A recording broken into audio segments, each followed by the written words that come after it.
महाराष्ट्राचे उपमुख्यमंत्री आणि महाराष्ट्राचा दादा असलेले अजितदादा पवार यांचं आज अपघाती निधन झालं. महाराष्ट्र हळहळतोय.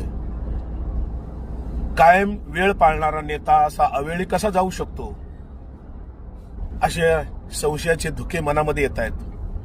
हा घात आहे की अपघात आहे असा मनामध्ये संशय येतोय. कारण अजितदादा स्वतःच्या बाबतीत प्रचंड काळजी घेणारा नेता होता. हे खाजगी विमान होतं.